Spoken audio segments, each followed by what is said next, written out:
Hello, everyone, and welcome back to the North American Challenger Series Finals between Cloud9 Challenger and Team Liquid Academy. Now, Cloud9 took a very convincing game number one with some big plays from their mid laner, High. Oh, yeah. High ended up having 100% kill participation.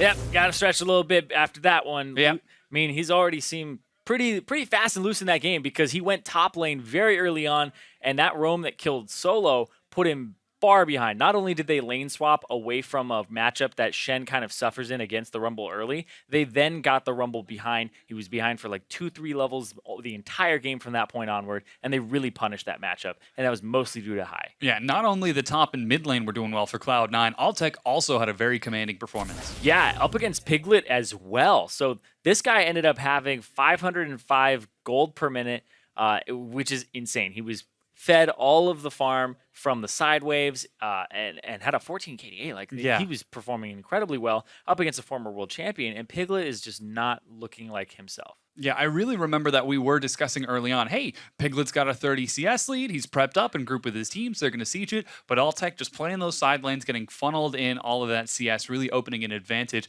And in those team fights, I think that's where we saw the biggest difference between Piglet and Altec. Yeah, I think it was a lot of the champion that they had selected as well, and Comfort. The Lucian, he's one of the lower tier threats on his team, but he still does a high amount of damage, whereas if you look over at the Sivir, a little bit higher, but still, he had a Rumble on his team. He had a Vladimir on his team, so they were taking the brunt of the focus, but he was still a little bit hesitant to walk too far forward. In that rollout, you heard how often High was saying, like, Sivir, Sivir, Sivir, just to zone them out. They didn't really kill Piglet a lot in those fights, but they were still zoning him out and applying pressure while killing the other members, so he couldn't do a lot. Well, we have entered picks and bans for game number 2. Yep, same sides, of course. And so far, bans are identical. Nidalee Gangplank to match. Next one would be Rek'Sai if it were to follow the pattern. And Karma and Twitch are the exact same for Team Liquid Academy as well. So same bans from Cloud9. Yep. And Team Liquid Academy, they're going to change up their final ban, leaving Graves open, but banning away that Malzahar. So the Graves for contracts would be the only change possible here. Moon plays it as well, though, but I know that it's a very good champion for contracts when he wants to carry. Very versatile jungle player, very young too. Wasn't able to play in the LCS or even play in the Challenger Series playoffs last split. Yep. And he got picked up by Cloud9. Very talented. Also former teammates. A few of the members on Team Liquid Academy. Solo, Golden Glue, and Stun. Yep, they were all on Ember together. It is going to be the Shen first pick again, though, which I assumed as much because it looked like something they weren't able to deal with, but I like this answer of the Gnar. Yeah, Shen locked in. Looks like Piglet is returning to that Sivir, but as you said, Gnar locked in for Solo, not going back to that Rumble. Yeah, Solo actually plays a lot of Gnar. He was one of the people playing it just all of the time. I remember back when he was the Solo King as his name, and he played in the qualifiers for the expansion tournament back when like Gravity made it in, right? So he's been playing this champion for a very long time, and he's proficient on it. So we'll see if Cloud9 Challenger end up lane swapping away again, even if they have a favorable bot lane matchup, but they don't want to stack their top. Yeah, well, so far they don't have to adjust too much. Braum picked up again for Elimination, but High going to be taking Vladimir in the mid lane this time. Yeah, I want to see what he's able to do with this champion because High seems to perform best, and Cloud9 Challenger as a whole perform best when they have engaged potential from their mid laner. When High is able to use something like a Kennen ultimate to stun people and allow his team to catch up. Because as the shot caller, he almost always seems to be the first person into the fray. And if he's able to slow people down, stop them from moving forward and getting away, then the rest of his team catches up and gets on the same page as him. Well, Team Liquid Academy are now looking to put a damper onto High's ability to leap into their team.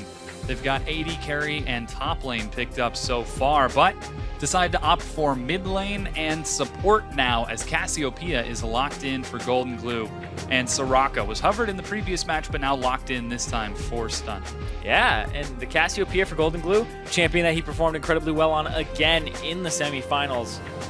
And it's allowed them to get here from a late game performance.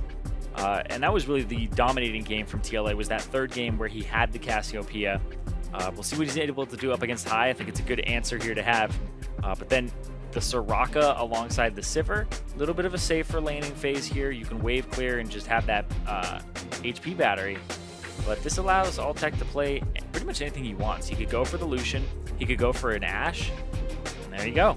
Yeah, Ashe locked in. Going to be looking for more picks to help High get those opportunities to walk in and rush someone down while they're CC'd. And that's going to be Graves locked in for contracts. It was banned away from him previously, and he's played it a few times since with some pretty commanding performances. And he always seems to be a big carry, so this gives them a mixed damage palette. You can't just stack magic resistance and be okay. You have to be conscious of contracts and the damage from Altec, which when Ashe reaches that late game with the Runaan's Hurricane and the Q completely stacked, she will decimate team fights. In TLA, I mean, it's only been one game, but it was a very dominating mid game.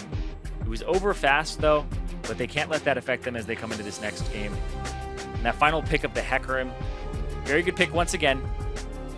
But Moon has to be able to abuse his Ghost cooldown early, but he was forced to use it level 1 against Elimination. Yeah, very aggressive early invade, and we're not swapping sides of 4 picks on side of the map for this entire series. So if they're going to return back to that similar strategy and look to lane swap it once again, Elimination might just try to hop back in and go for a similar play. But this is getting into game number 2 between Cloud9 Challenger and Team Liquid Academy. Both teams making some adaptations to change things up. Yep, they've been shifting only what they had to shift or what didn't work last time. The Malzahar ban, I really like it.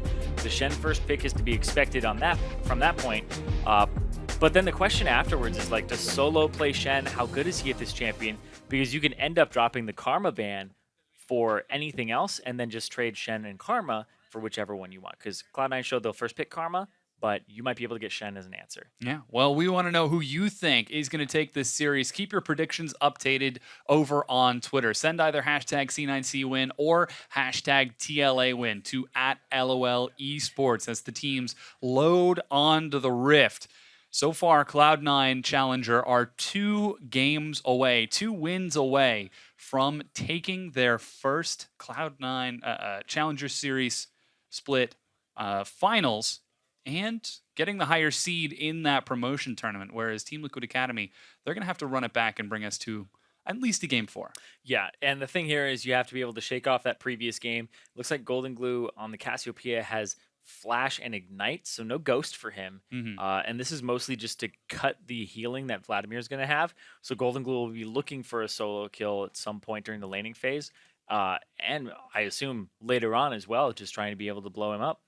Yeah, and there is a lot of pressure on a Golden Glue in the mid lane. Going up against High, who's been showing that he has still got it, even after departing from the full Cloud9 roster.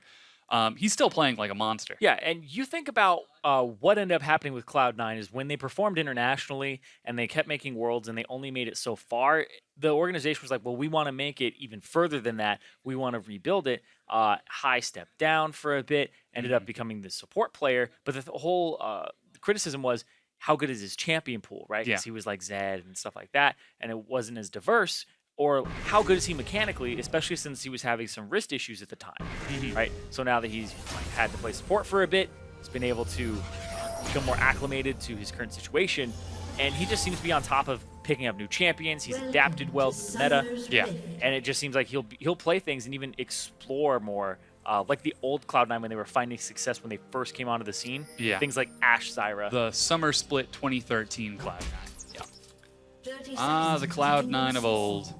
Unfortunately, Cloud9 Challenger will not be able to recreate that incredible 13-game winning streak. And in fact, just had that win streak broken this past weekend by TSM. So Cloud9 Challenger, if they make it into the promotion tournament, and LCS might get an opportunity to run it back. Yeah, it's a possibility here. Question is what happens to the org then, but yeah, it's a question that'll be answered if it happens. If and when the time comes for it. Now taking a look at the wards on the map, seems like we've got some pretty standard lines set up. Piglet and Stunt staying on that bottom side, but Lemonation and Altec are down in the jungle bush. Yep. And it looks like they're just waiting for the other to invade here. So that ward, actually, I don't see a timer on it, so I don't know. Oh, the health bar from the Gromp is also missing, so not quite sure how low it was getting, or... Oh, Yeah, so it's just minion health bars are turned off. yeah, everything's turned. There we go. There they go. Whew. Good fix, guys. Yeah, I didn't know how long the ward was going to last. And it was like, was it expiring in Did that they see moment? it? Oh, God. Nope. Oh, that's bad. The world may never know. Stun. Ooh, eating some damage early on. And so even though Shen doesn't have the most favorable matchups against the Gnar early on, as soon as he gets 1 or 2 items, I mean, even components, he's actually okay. You can play really safe in this matchup and be fine. But this is just such a dominant bottom lane. You have a range superiority with the Ashe by 100, and then you just have a Braum that Soraka can't really do anything against, because Braum will still apply his passive with his auto attacks. So even if you silence him, it doesn't really work out in your favor very often. Moon. Oh, needs one more. There he goes. Red buff. Confidence. He's got level 3, and he's on this bottom side very early. Yeah, Might look to upset it. Yep. That red Raptors and then blue for his starts. Who doesn't have any smite that's going to help him clear the jungle like a Gromp or a Krug, but it's still one of Hecarim's better clear routes. A lot of the times you'll end up out of mana very early on still. So, ends up picking it up. Very small health pool for that champion because of not only spamming spells, but also a small health pool. Golden Glue. Oh, gets a great trade onto high. Oh, yeah. Man, we call them trades. Sometimes they're just flat bullying. Yeah. Get him out of lane. Get out of my lane, boy. Golden Glue pushing him all the way up, trying to get some pressure advantage in the mid lane. And that's the big thing here is what can TLA do with this matchup that they counterpick with the Ignite on Golden Glue? Will they be able to actually leverage this? And a decent amount of that will be on Moon to try and get to this lane and affect it before Contracts does. Because Contracts, he's been on top of his game. They do speed Contracts out with a ward. Piglet. Ooh, Spell Shield's very early. And Lemonation is able to get some damage down, but so far the lanes have balanced out a bit after that early aggression from C9C, and Team Liquid Academy now pressuring in the bottom lane and that top side of the map. Yeah, this is a nice little bounce back here from TLA. They're going to get damage off, and this damage will stick, whereas Stunt, you saw the damage that they were taking early. The guy has an Ancient Coin, though. Yeah. So he's slowly sustaining up, and that's all it was a matter of time before he came back to a healthy state, continued to heal Piglet, and now, even though it's not a very good matchup for them, they make it a good one because of the fact that they can just have this damage stick. Every time you hit the Braum or the Ashe, they're not going to be able to do much about it. It does look like there is a Warlord's Bloodlust for the Ashe, though.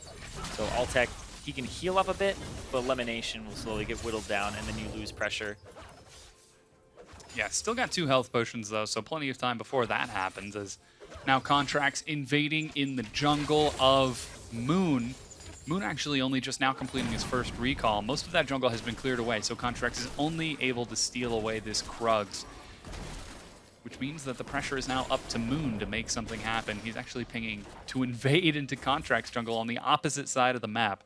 Yeah, mostly it's because High back just now, so High's going to come back with an item advantage. So if they do end up fighting here, it'll be a little bit strange because Cassiopeia does need to back and even it out. I go for an early tier and start working towards that. The longer you delay it, the worse it is. Yeah, seems like Contracts is well aware that this is what Hecarim wants to do. Spots him out, smite available for both, but Contracts is the one who secures it with his own smite. Yeah, pretty risky there from Moon to continue to stay. And so Contracts gets the smite, and I mean, he got 3 little ones, so it's okay, but bulk of the experience to Contracts.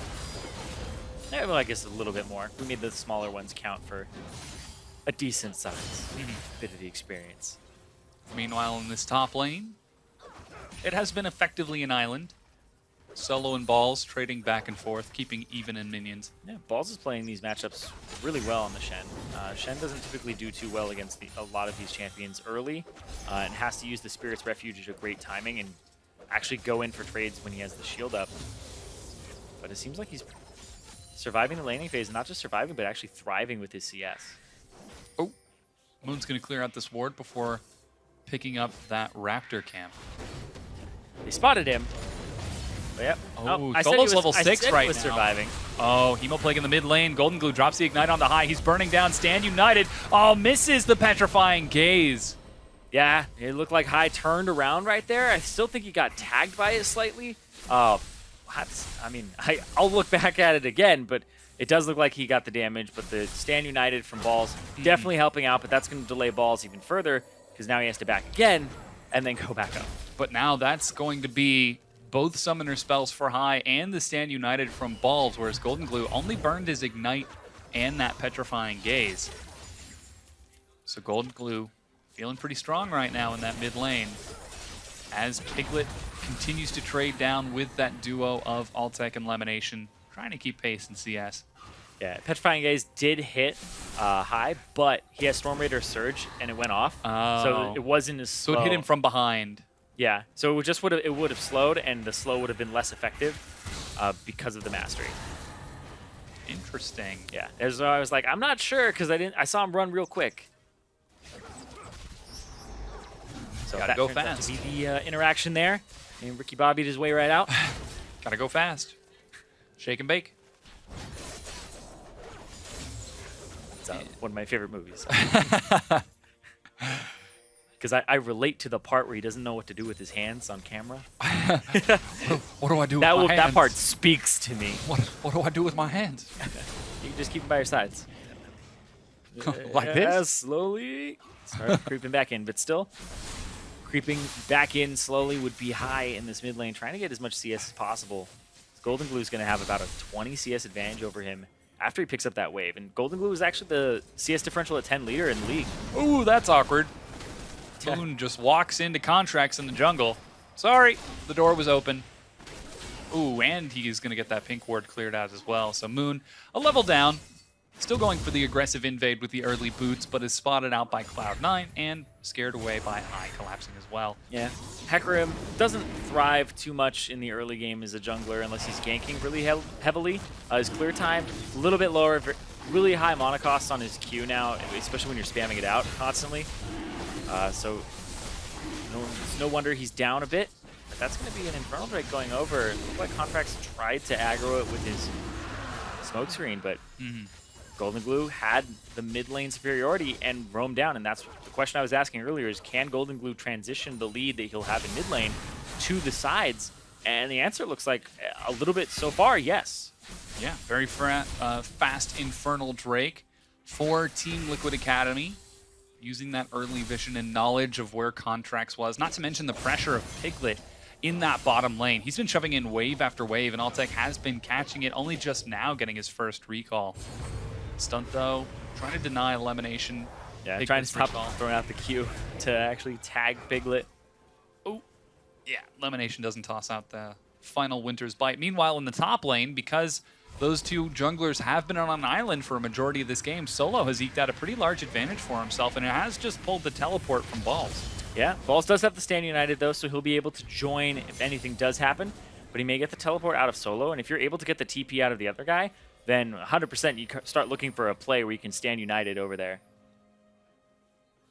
But it looks like he's just going to walk back. It's a smart move from Solo. It's one of the ways that Shen survives matchups is he's free to use his TP most of the time. Yeah, now with the Ninja Tabby completed, that's going to help reduce some of the initial damage in that Mini-Gnar form. It's like they were made for him, tanky ninja shoes. It makes no sense, but it makes all the sense on Shen. Ninja Tabby. Does make all the sense. So why is it that... Alright, never mind. We're not going there. 11 minutes in.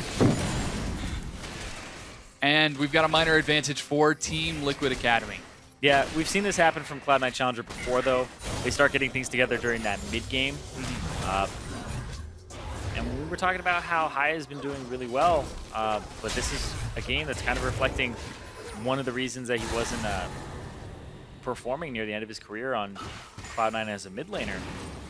Just the way that he's not keeping up in lane, even in disadvantageous matchups. Still, it's a lot of CS. We saw him get chunked out very early on, slight mispositioning, and then having to blow both summoners.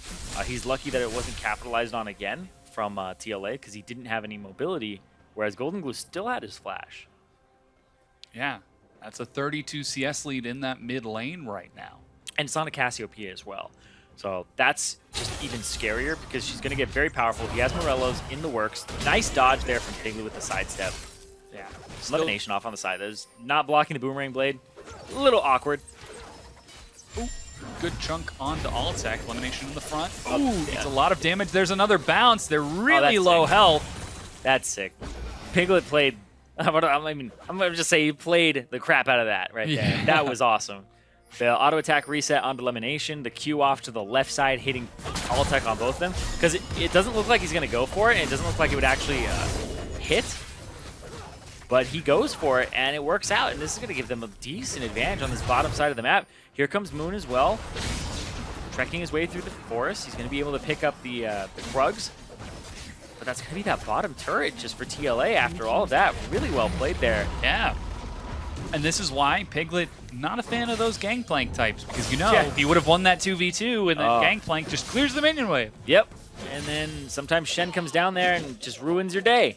But because they have a pressure matchup on the Shen, it's not as easy for him to just jump into these fights. He always has to be conscious of what this Gnar is doing. And Contracts walks up. Finds the ward, and he's going to clear it out, but see what TLA is able to do with this. Moon roaming towards the mid lane. There goes the Hemoplague onto Golden Glue. He's in the front, though. High is going to deal a lot of damage to him, and Golden Glue mispositions. That's going to be the kill for Piglet as he collapses. First blood in the game. Golden Glue caught by the arrow. Finally will drop to Contracts. No safe place for that snake.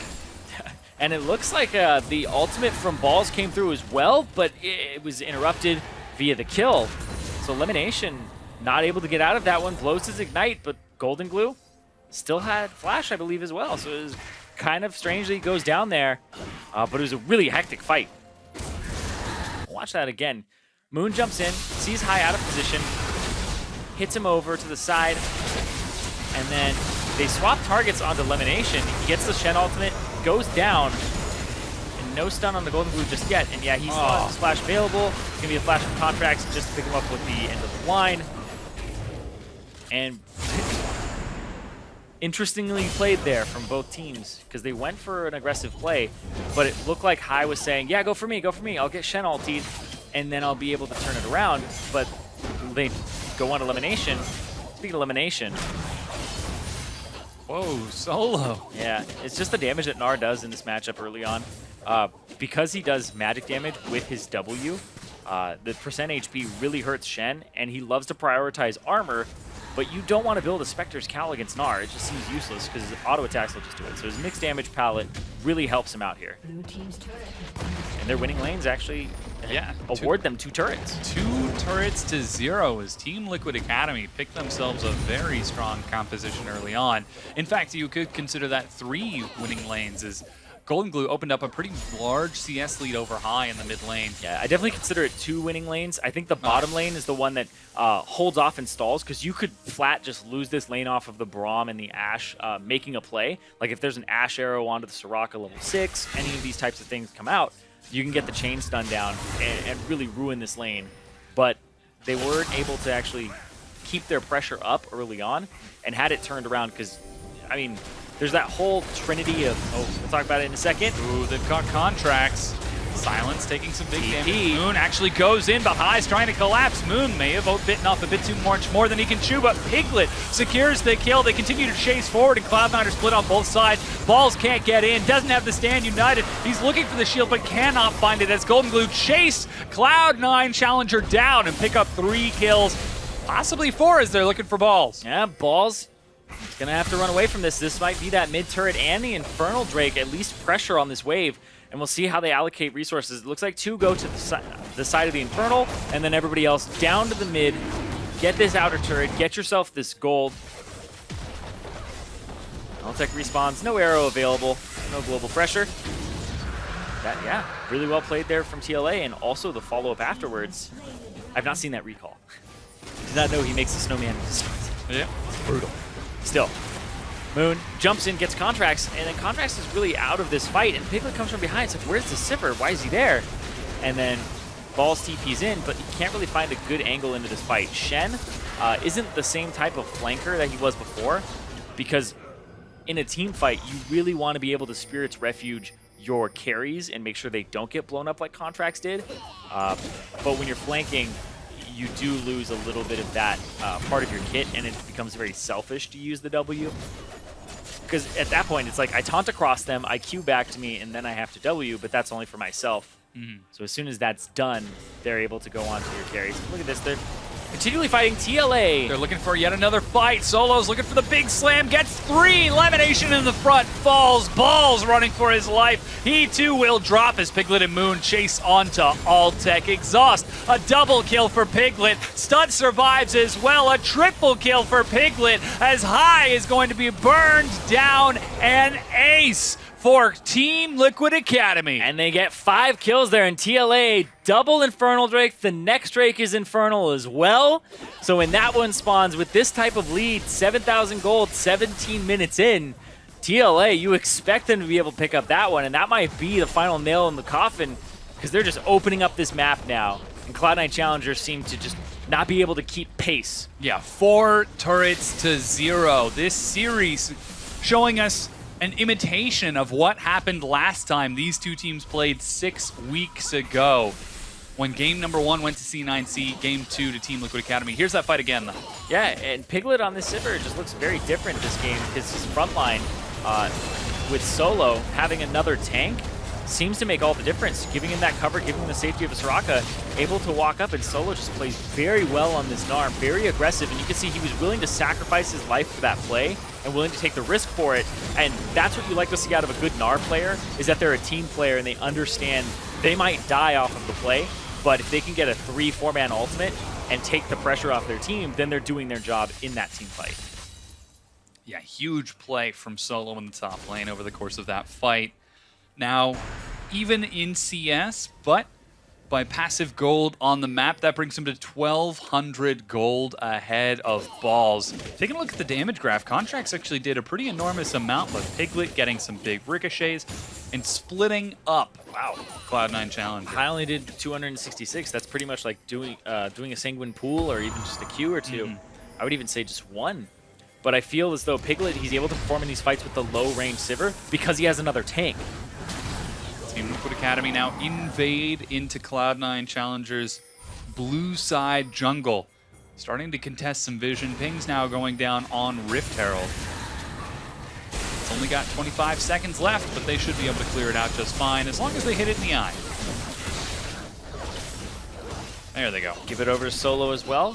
Give him another edge in this matchup. Be able to bully out Balls a little bit harder. That glimpse of the Void buff. As we get towards the 20-minute mark, Team Liquid Academy in very dominant control of this game. Winning lanes, looking to win game. And it's not always a strategy that works in Challenger, but it's because it's not the only strategy they have or the only part of the strategy. Because some people will just say, I'm a better player than you, I'll win that way by playing through lanes. But they're still playing as a well-coordinated team here. And I think that's what's really winning it now for TLA is because when they engage, they're all on the same page. And speaking of engaging, I like this buy here from Stunt. I thought we were going to see more of Soraka and more of this in general. Having the Talisman of Ascension completed because it now has armor on it. It's got 45 armor. It's got the Point Runner passive, which is the Zrop passive. When you're running towards turrets, you get 20% more movement speed. So Soraka not only gets movement speed when she's running away from you, if there happens to be a turret there, it's almost Moon's impossible. going in, looking for Alltech. He flashes and escapes with his life. Triple dash forward, and Cloud9 Challenger were able to keep themselves safe. Even teleport used and completed by Solo in the attempt to pressure down this bottom tier 2 turret, but Golden Glue still putting on the weight in the mid lane. Yeah, and High actually used Ghost to get there, just to get there a little bit faster, and so now the rotation to the mid lane here from TLA might net them this turret without much. Oh, they need to attack it one more time. As a reaction.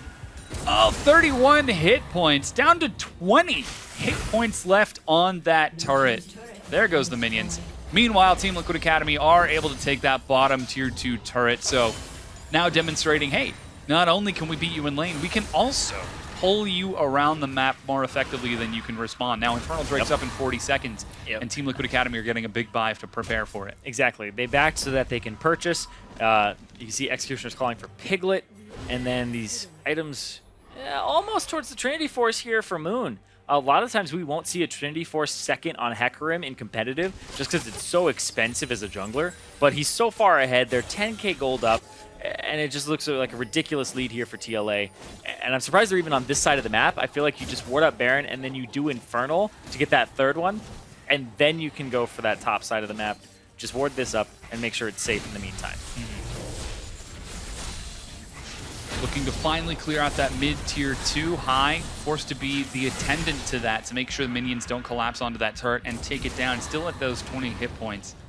Meanwhile, Ball's in the bottom lane, pressures a wave to prepare for an eventual side pressure, but Team Liquid Academy, they're going to race forward in the mid lane on the hunt. Solo is caught, but Cloud9 Challenger might be the ones who are caught. The arrow still catches Solo, but that's not the target that they want. They continue to chase forward. Balls is chased down and dropped. Moon on a killing spree. Golden Glue over the wall gets the kill along with a house from Team Liquid Academy Solo. That's 3 members dead, and they immediately turn onto the Baron. Oh boy, Contrax is going to have to play his absolute heart out here. Well, he's got a 1v1 Piglet first, and with the help of that Soraka, he will not succeed. Baron secured on top of 4 kills. It's 13-1, 23 minutes in. Yep, game just ended up snowballing off of the winning lanes that TLA had, and then the bottom lane even joined in on it. So I think that we're just seeing the result of that strategy come to fruition here. And Solo, do you see how long he lasts in multiple damage dealers of the team? Look at how long Balls last. He actually TP's in. Levy was a little bit low when he joined the fight. So he already came in at a bit of a disadvantage here. Ooh, and that's another fight that you got to be able to shake off.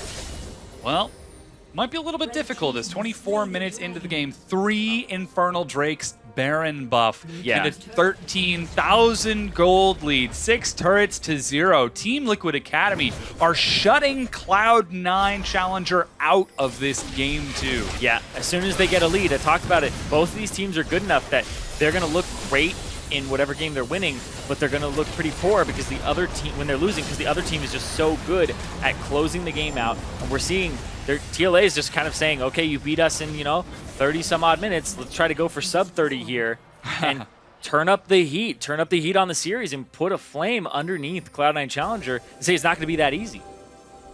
Yeah, trying to set the pace over the course of this series. Team Liquid Academy running at Cloud9 Challenger full speed. Yeah, and just a small correction from that previous fight. When Balls TP'd in, he actually had full HP. He just took a Hecarim E to the face, and it did like 800 damage to him. And you can see here, the engage goes off. Ooh, arrow gets tossed and missed. High! So much damage! But Team Liquid Academy don't care about the kills. They care about the Nexus racing forward and scaring Cloud9 Challenger back. They take a second inhibitor with that Baron buff, and they've still got 2 minutes on it. Yep, and they have a lot of time to just abuse this buff, use all of that extra damage that they have from these Infernals, too. And the top side is the only side remaining with turrets on it from Cloud9 Challenger. This is a very fast game from Team Liquid Academy. And they are looking so dominant. Cloud9 Challenger, they've got a lot of time to sit and think, all right, game number 1, things went well for us. Game 2, not so much. What do we change up? How do we get back to where we were? They're going to have to start looking ahead towards that 3rd match over the course of this series and not let this loss weigh in on them. Yeah, and I feel like High as a player, even when you're down 15k, he'll still keep the team in it. He'll still keep the team positive. Having actually experienced that before. And we'll see, they're going to try to look for a play here. Cloud9 Challenger.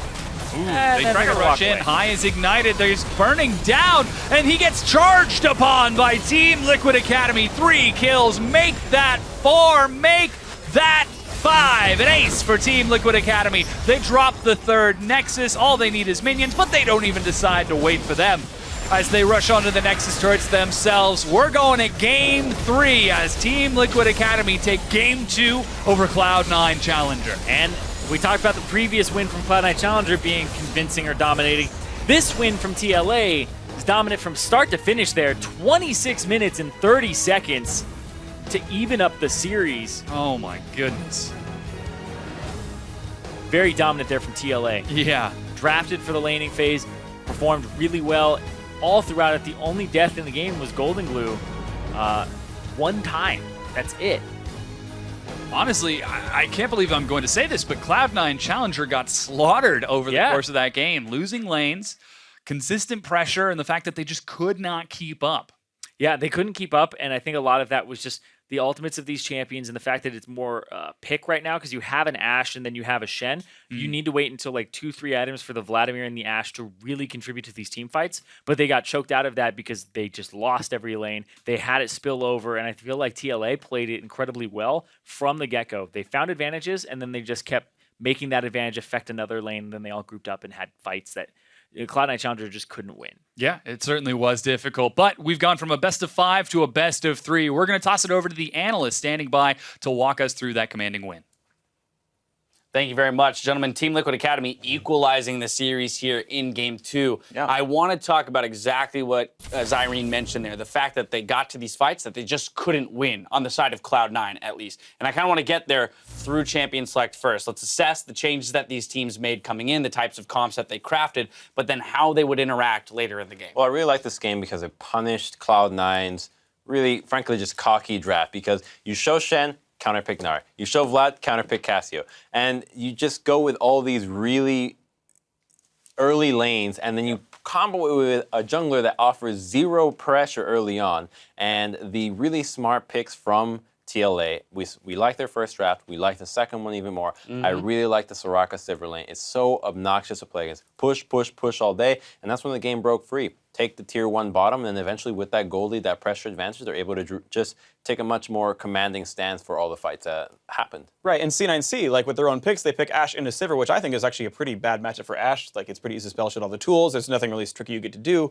And so, you know, because you trade back and forth in draft, you have an equal opportunity chance to counterpick, and C9C comes in that with counterpicking themselves. So it is 3 losing lanes, when normally you can actually get around that by drafting smarter. Or lane swap. So, right. Well, yeah, that was exactly what I was going to say. So you took the words out of my mouth, but I was going to say, yeah, well, given the draft, what was Cloud9's source of recourse here? Fine, we accidentally chose losing matchups. Hopefully it wasn't accidental, but we accidentally chose losing matchups. What do we do now? Lane swap would be the answer. They don't do that. They're punished for it. They get pushed in constantly by all 3 of the lanes. They're now down in gold. They lose pressure because of the turrets going down, but could they have chosen not to fight, or is that just not an option because of the fact that you've got sieges? They have tools to start fights. Well, they just fell so far behind from the laning phase that at some point you have to actually choose to take a battle somewhere. And the composition that TLA had, while not only did it win lane, it actually has so many ways of actually winning fights because Cloud9's comp, short range. You got Graves, you have Vlad, you have Shen, has to get in there really deep. You have Soraka and Cassiopeia. So difficult to try to dive, especially with very little CC. You only have Braum and Ashe, and Ashe is quite easy to avoid the arrow, as well as the Shen, who doesn't have a target to go in, as we saw in the previous game, who at least has the Gragas. So while the composition wasn't really the best laning, it also wasn't the best in the 5v5 scenario. All right, so Freak, given all of this, Cloud9 kind of got a little screwed by the RNG of the Dragons. I know a lot of players, they see an Infernal, they go, well, that's something we got to contest, because they're seeing kind of raw combat stats in that bonus AP and AD. They opt for a fight in 15 minutes near the Dragon, 3-for-0, going over to Team Liquid Academy. Again, I mean, how much of this is, you know, how do we set up to avoid this? What is the situation in which Cloud9 actually has a winnable game here based on the draft that they chose? I mean, you actually go for trades. Like, you talked about lane swap in the very early game, and a level 1 lane swap is actually kind of a blind guess. But later on in the game, when you know things like Drakes are spawning, you just play the other side of the map. Like, you continually trade objectives. And yes, you know, Infernal Drakes are really nice, but Infernal Drakes are best when you have a gold lead. But if you're trading a Drake for a turret, okay, yes, obviously you have the laning phase advantage, but like the turret's actually 100 gold, and you can actually bridge that gold gap by just simply trading a turret for the Drake and doing this every single time and just, look, yes, we know Drake's going to be up, but you know, you can play around the map such that your dual lane's up there and you don't let them make teleport plays, and you know, you eventually kind of get in these situations where if they commit to the Drake, well, you can tower dive them. And you can actually constantly split up the map in a more late game scenario. So the cool thing about that fight actually was that you saw how impactful winning that bot lane was to the fight, because it started out as kind of just random picks here and there, but the first kill came out from that surprise flank Sivir, you know, the unseen boomerang's the deadliest, and because Sivir was able to get to the fight faster, not just from her ultimate, but because the wave is already pushed to the tier 2, Ashe has to take a much worse path to respond to the fight. She's much slower as a champion, and just getting to the fight as a 5v4 is going to be so much better in pretty much any composition possible. So that just shows how impactful it is, taking that first turret through no pressure whatsoever. When that happens in any game, pretty much in any lane, it usually spells disaster. That's the last time I ever want to hear the words flanking and Sivir used together as a thing. Never be a flanking Sivir. That sounds awful. Hey, he's a world champion. All right, if you're Piglet, you can do it. All right, I want to fast forward 17 minutes into the game. Team Liquid's getting an ace in the top lane. So yet again, we're finding a fight here where, as you mentioned, Freak, maybe Cloud9 should be looking to position opposite side of the map and just be trading advantages at this point in the game. That's just a sick gnarlty as well. Like, and that's the thing, right? When you have more reliable engage tools, when you have a Hecarim and a Mega Gnar bar full and a Sivir, it just these situations are just more common and more fortuitous and more reliable for Liquid Academy. I was going to say on the side of Cloud9, it's unavoidable at a certain point. Right. You're going to be in a fight. Well, they were looking for that in the first place, but the thing is, that's just not how you play Shen. And in these two games, I'm kind of disappointed with the way that Cloud9 is trying to go about this pick. The whole point of Shen is to outnumber somebody in the other side of the map. Yep. You do not want to bring the Shen to the plays don't happen around Shen. You're supposed to go to the other side. So when you put Shen versus the team fight prowess of Gnar, you're going to lose every single time. And we see that happen time and time again. So really disappointed with the Shen use from Cloud9 here. Yeah, and the thing is, this is actually doubling down on the same power because Gnar, 3/4 of the time, can't be a tank. Like, literally, Paul's like, just track his bar. When Mega Gnar turns off, like, great, we have a minute now before he can turn Mega again. Let's make the play then. Right. You actually have time. It's a telegraphed bar telling you, oh, we have time to make this play where we know we can't get crunched on. Let's go. And turns out that fight is on TLA's terms when Mega Gnar is just turning big. Like, that is literally perfect for Liquid Academy, and that's the fight C9 gave them. So C9 drafts not living up to par just yet, as well as in this game. Their decision-making around the team compositions and the early leads that Team Liquid were able to establish, not quite there. We're going to step away while the teams regroup and prepare for Game 3 of this final between Cloud9 Challenger and Team Liquid Academy. Stay with us.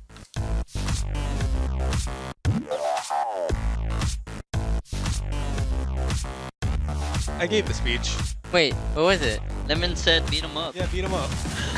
Was that? I mean, I think it worked. Piglet secures the kill. They continue to chase forward, and Cloud9 are split on both sides. Balls can't get in. Doesn't have the stand united. He's looking for the shield, but cannot find it. They're gonna get rooted. I'm on front line. Hey, Vlad's ahead of me. Vlad is ahead of me. Careful, Vlad. Careful, Vlad. Careful, Vlad. Back up, back up, back up, back up, back up, back up. We can fight. We can fight. Turn on Vlad. Turn on Vlad. Careful, Vlad. Right here. Come on, Vlad. Balls is chased down and dropped. Moon on a killing spree. Golden Glue over the wall. Gets the kill. Eye is ignited. He's burning down, and he gets charged upon by Team Liquid Academy. 3 kills. Team Liquid Academy take Game 2 over Cloud9 Challenger.